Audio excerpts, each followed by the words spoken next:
Imagine you are standing at the side of a wide dirt road in Japan, sometime in the 1600s, on a bright cold morning, and you hear it before you see it. A low, rolling call carried down the highway ahead, voices in rhythm coming closer, and the people around you begin, one by one, to sink down onto their knees in the dust at the roadside, and to bow their heads low, and you had better do the same quickly, because what is coming down that road is a lord. And then it appears, and it takes your breath away. First the bannermen, tall standards swaying against the sky. Then rank upon rank of samurai retainers in matched dress, marching in careful order, spears held upright, lacquered boxes and chests borne on shoulders. Attendants, grooms, pack horses, porters bent under baggage, foot soldiers, on, and on hundreds of men.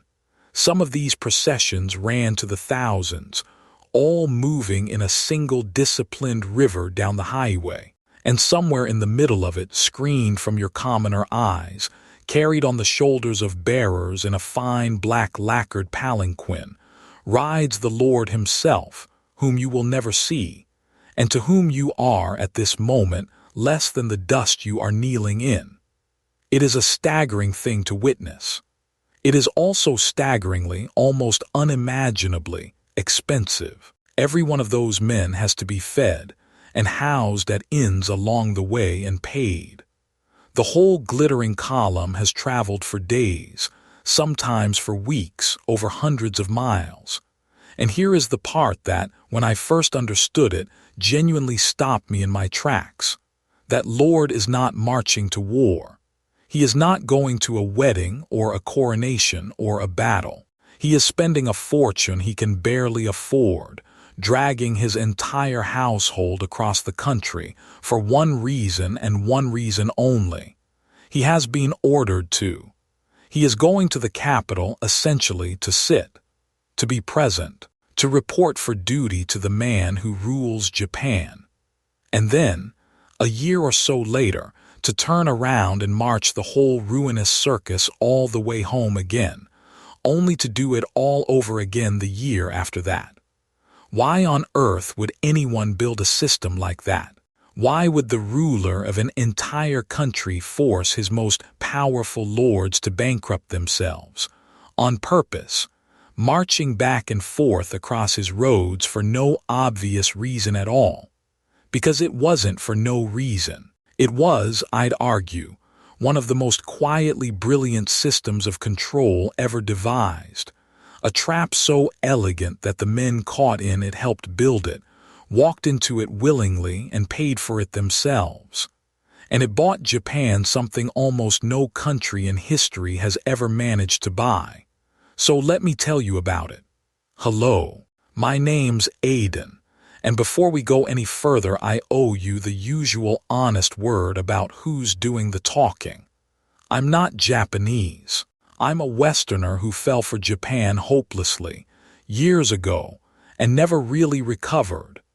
The kind of person who spent a chunk of his 20s living in Kyoto, mangling the language, getting lost in temples on purpose, and being patiently, endlessly forgiven for his mistakes by people far kinder than I deserved. I am an enthusiast, not an expert, and I promise to be honest with you every time I reach the edge of what I actually know.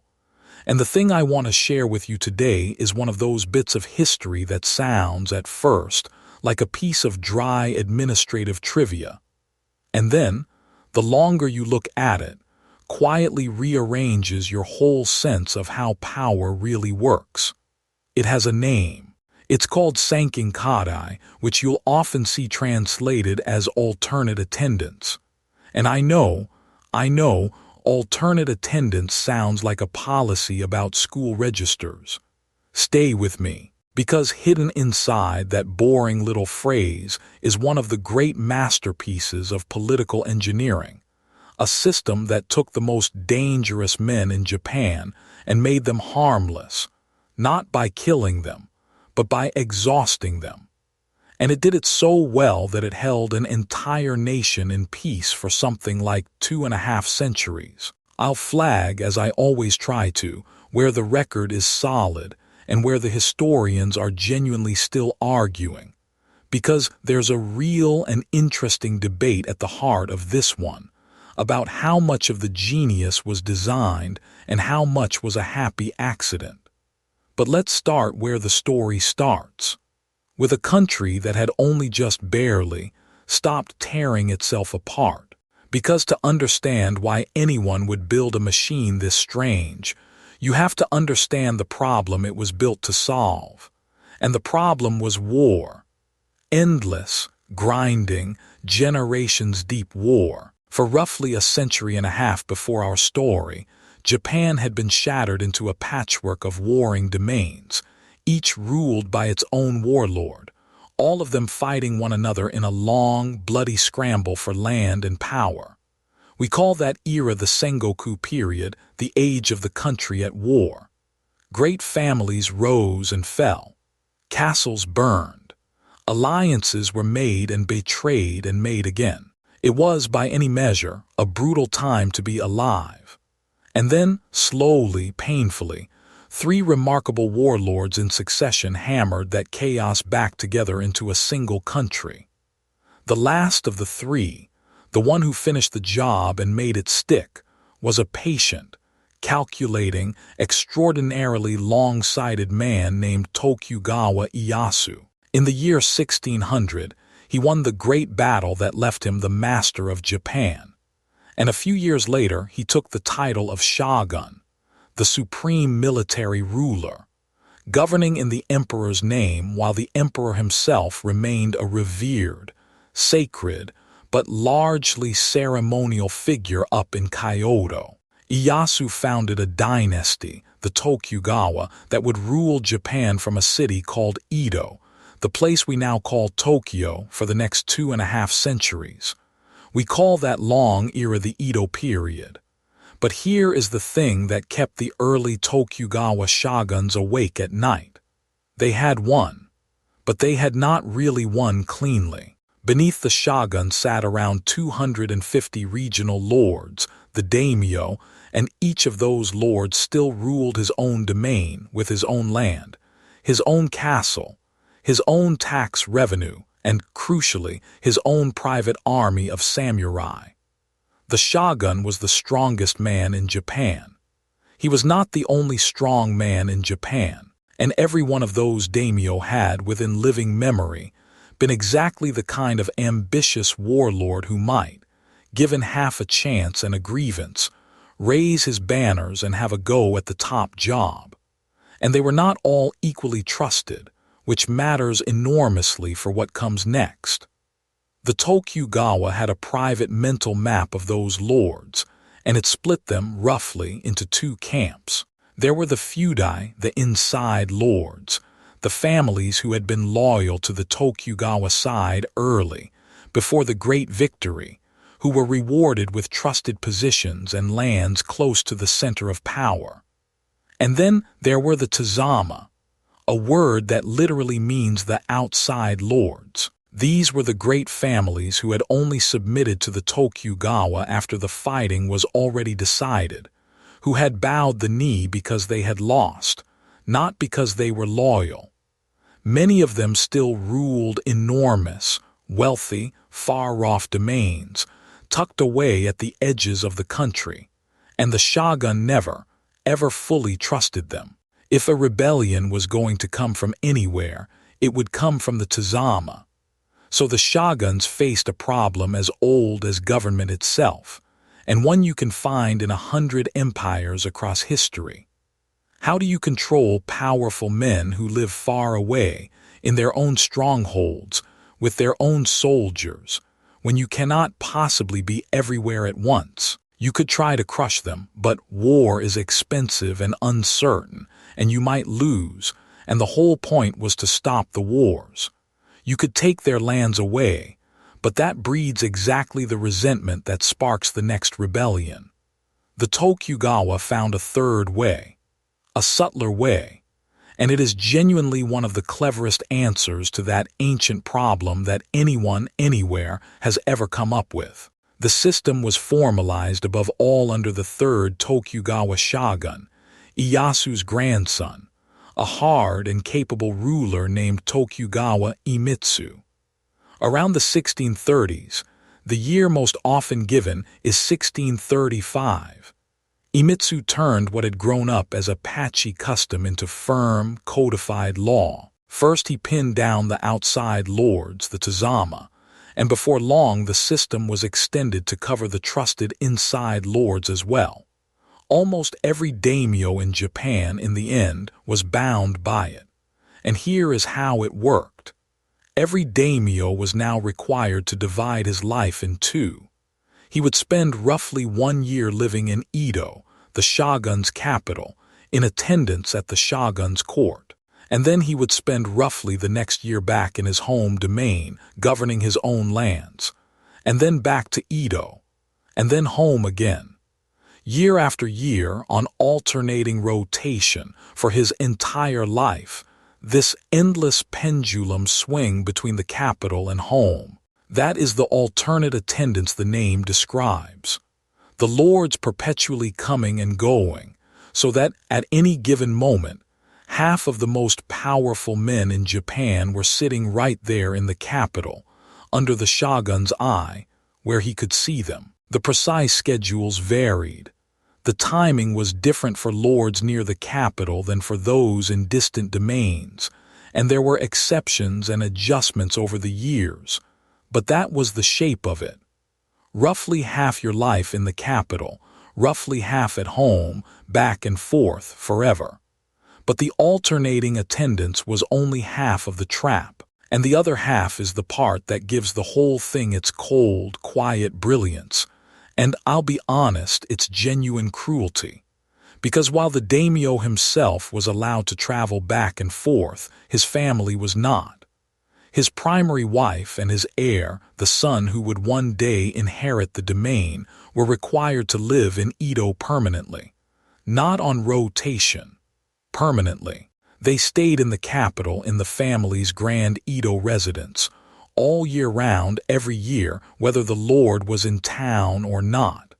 And everyone understood, without anyone needing to say it too loudly, exactly what that meant. They were hostages. Honored, comfortable, beautifully housed hostages, but hostages nonetheless. Their presence in Edo was a permanent, living guarantee of the lord's good behavior. Because think it through from the daimyo's side. Suppose you are a great Tazama lord, far away in your home domain, and some hot-headed part of you starts dreaming of raising your banners against the shogun. The very first thing that thought runs into is this. Your wife is in Edo. Your son and heir, the future of your entire bloodline, everything your family has built over centuries, is in Edo in the shogun's city, within the shogun's reach. Rebel, and you don't just risk your own life. You sentence them. You end your own dynasty with your own hand. It is an almost unbearably effective piece of leverage, and it works around the clock without the shogun having to lift a finger. He doesn't need spies in your castle, though he had those too. He doesn't need an army at your gates. He simply keeps the people you love most in the world close to him, and lets your own heart do the rest. The most rebellious impulse in Japan was quietly disarmed, not with a sword, but with a family held gently, permanently, in a golden cage. And now we come back to that procession we started with because the second great mechanism of the trap was money. Or rather, the deliberate, systematic draining away of it. All that back and forth was not something a lord could do quietly, on a modest budget, slipping into the capital unnoticed. Far from it. A daimyo's journey to Edo was a formal, ceremonial procession, the daimyo Jyoretsu, and it was, in large part, a display of his rank and status. The size and splendor of your procession announced to the whole country exactly how important you were. A great lord traveled with a vast retinue. Hundreds, sometimes over 1,000 of samurai, attendants, porters, grooms, and servants, all in matched livery, all needing to be fed and housed and paid every single day across a journey that might run for hundreds of miles and take weeks. And there was a powerful pressure, half custom and half plain pride, not to skimp. To show up in the capital with a shabby, thin little procession was to lose face in front of the shogun and every other lord in Japan. So the daimyo spent, lavishly, on the march itself, and then on something even more expensive at the other end. Because remember, every one of these lords now had to maintain not one grand household, but two. He had his castle and his establishment back home, of course. But he also had to keep up a permanent, prestigious mansion in Edo, staffed and stocked and ready, where his hostage family lived all year and where he stayed during his own attendance. Running two great aristocratic households at once, in two different places for life, is exactly the kind of thing that quietly devours even an enormous fortune.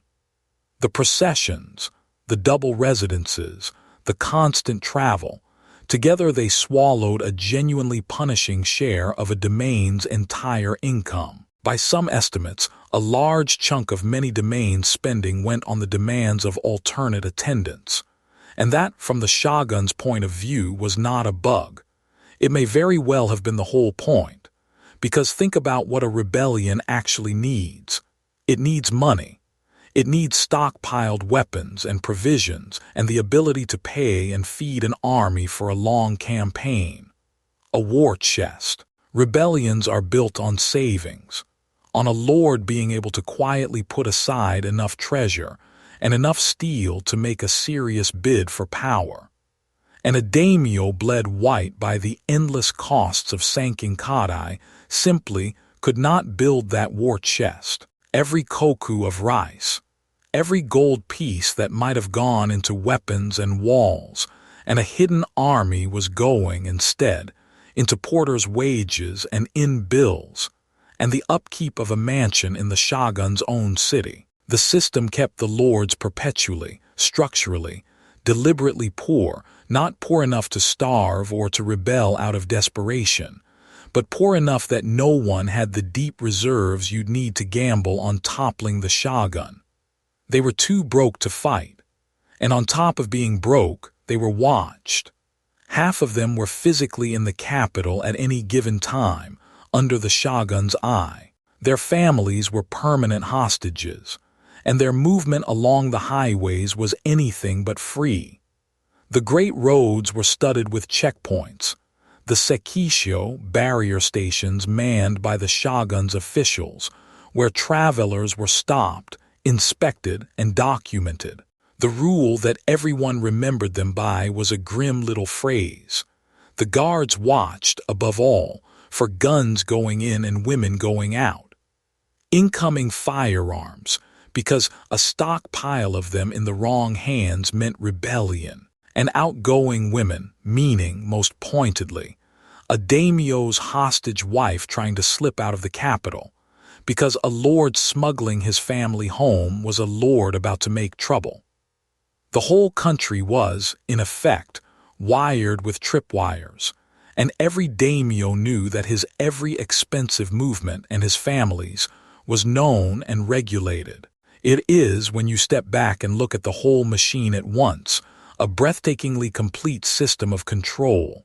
Bankrupt them so they cannot arm, hold their families so they dare not try, keep them constantly moving and constantly watched so they can never quietly build up the strength to. 3 locks on the same door, and the most beautiful, most diabolical part of it, the thing I keep coming back to, is that the lords paid for their own imprisonment. They funded the entire apparatus of their own containment out of their own treasuries, and did it while competing with one another to do it more splendidly. The trap ran on the pride of the men caught in it. Now, and here's where I have to slow down and be genuinely honest with you, because this is exactly the kind of place where a good story can run ahead of the evidence. I have just told you all of that as though it were a single, coldly deliberate master plan, as though the Tokugawa sat down and consciously designed Sankin-kotai as a scheme to bankrupt their rivals on purpose. And you'll hear it told that way very often, because it makes for a wonderfully tidy story. But the truth is that historians genuinely debate how deliberate the bankrupting really was. Some emphasize exactly the control and impoverishment logic I've laid out. Others argue that the system grew as much out of older customs of a vassal attending his lord and displaying his loyalty and status, that the ruinous expense was in large part a byproduct of ritual and prestige, and the lord's own competitive pride, rather than a cynical plan cooked up to drain them dry. Almost certainly it was some braid of both, and the balance is argued over to this day. So let me say it plainly, the way I'd want someone to say it to me. We can be confident about what the system did. We should be more careful about claiming to know precisely what was in the minds of the men who built it. The effect: impoverished, watched, immobilized lords and a shogunate that held power for centuries, is beyond dispute. The exact degree of cold intention behind it is not, and the costs themselves varied enormously. A small domain near Edo faced a far lighter burden than a vast one at the far end of the country. Whenever anyone hands you a piece of history this elegant, this satisfying, it's worth remembering that real history is almost always messier than the clean version, or so I'm told, and in this case I believe it. But here is what is not in dispute at all. It worked. For roughly 2.5 centuries, from the early 1600s until the 1860s, Japan was essentially at peace with itself. Not perfectly. There were famines and peasant uprisings and hardship and cruelty, and I don't want to paint it as some untroubled paradise. But the thing that had defined Japan for the century and a half before, the great lords marching their armies against one another, the country tearing itself apart in civil war, simply stopped. For something like 250 years, the daimyo did not rise against the shogun, and they did not make serious war on each other. Historians call that long, extraordinary stretch the Pax Tokugawa, the Tokugawa peace. In a world where most great powers of the age were lurching from war to war, an entire nation of proud, armed, warrior aristocrats put down their swords and kept them down for 250 years. 10 generations of Japanese were born, lived out their whole lives, grew old, and died without ever once seeing the country at war with itself. When you set that beside the blood-soaked century that came before it, it is genuinely one of the more remarkable stretches of peace any large society has ever managed to hold on to. And a huge part of the reason, not the only reason, but a huge one, was this strange, elegant, expensive machine of alternate attendants, quietly grinding away in the background, keeping the men who might have restarted the wars too poor, too watched, and too invested to ever try. But that is not the end of the story. In fact, it's where the story takes the turn that I find genuinely astonishing. Because a system built purely to control and impoverish a class of nobles ended up, almost entirely by accident, building modern Japan. Think about what you actually need if you're going to have hundreds of great lords, with retinues of thousands, marching across the country and back every single year, for centuries. You need roads, real ones, wide, maintained, reliable highways that can carry all that traffic in all weathers. And so the shogunate built and maintained a network of great trunk roads, the most famous of them the Tokaido, the coastal highway linking Edo to the old imperial capital at Kyoto, a road that ran for hundreds of miles and became one of the most traveled routes in the entire world. These highways were built, first and foremost, to serve the endless procession traffic of the daimyo. But of course, once a great road exists, everyone uses it. And along those roads, to feed and shelter all those travelers, there grew up post towns. The Shukuba staging stations spaced out along the highway where processions and ordinary travelers alike could rest. And each of these post towns filled up with inns, and tea houses, and stables, and porters for hire, and horse-changing stations and guides, and all the small businesses that spring up wherever a river of people flows past with money in their pockets. The forced march of the lords poured a constant stream of spending into these towns, year after year, and they thrived on it. And here is the deeper thing.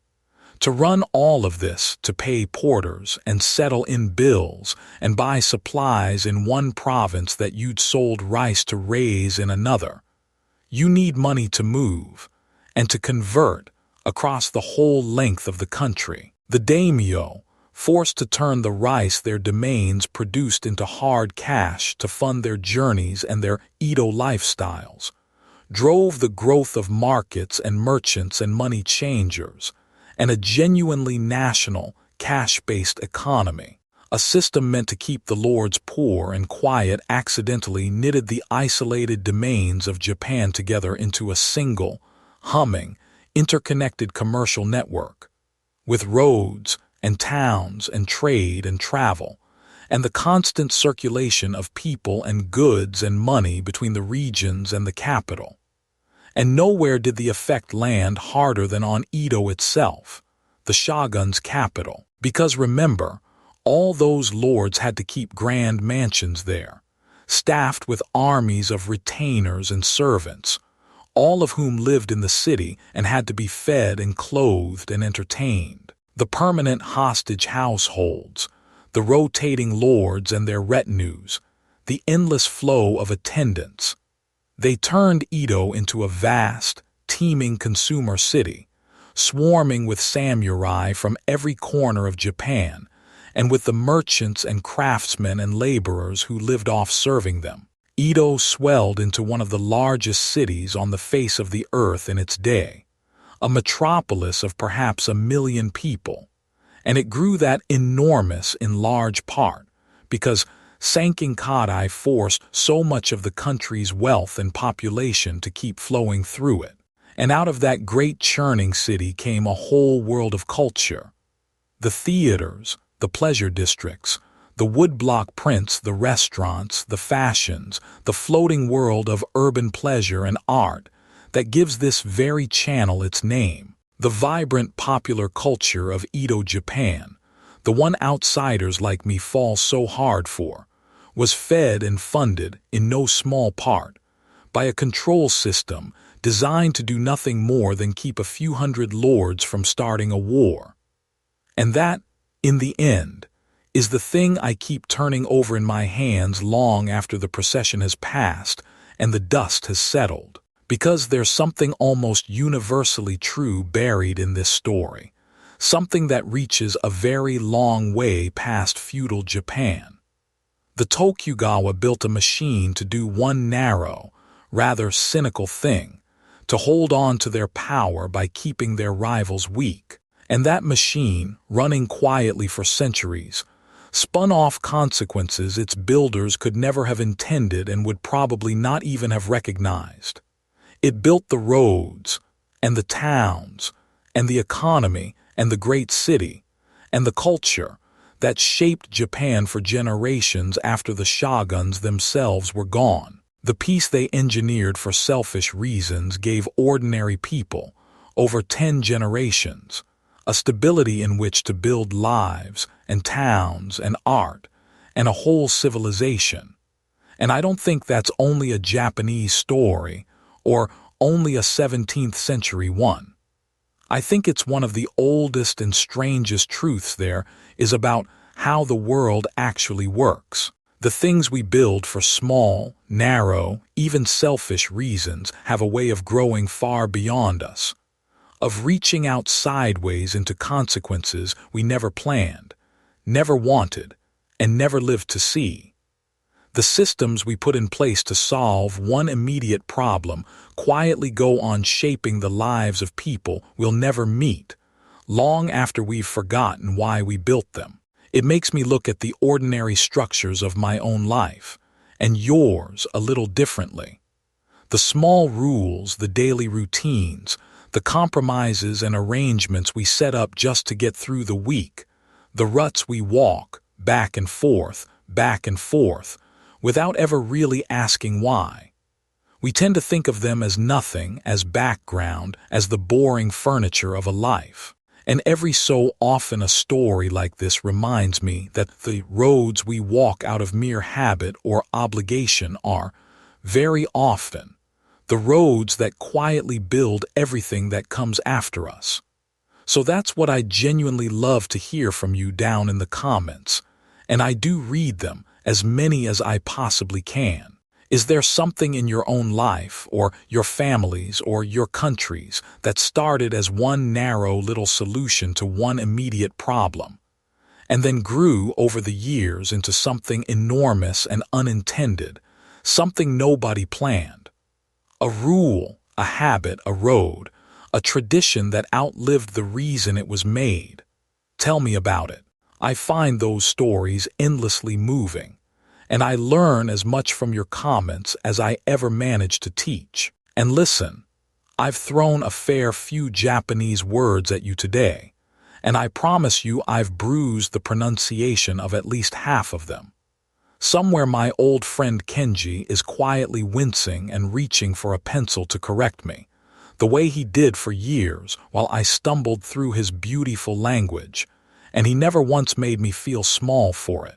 If you know this history better than I do, and many of you will, come and set me right kindly in the comments. That's how an outsider keeps getting a little closer to the truth of a country that isn't his. I still think, when I tell a story like this one, of my old landlady in Kyoto, who used to watch me trip over the simplest customs with the most patient smile. The smile of someone letting a foreigner love her country slightly wrong, because at least he was loving it with his whole heart. I've spent a long time since trying to earn a better smile than that, learning the real weight behind a phrase as dull-sounding as alternate attendance. The centuries of peace and control and quiet, accidental wonder folded up inside it is part of how I try. If you want more of the true history hiding under the beautiful surface of this country, the real stories, told with as much care as an outsider can honestly manage, then subscribe and stay with me a while. There's so much more of this world I want to show you. My name's Aiden. Thank you for kneeling at the roadside with me and watching the Great Procession pass, and I'll see you next time in the floating world.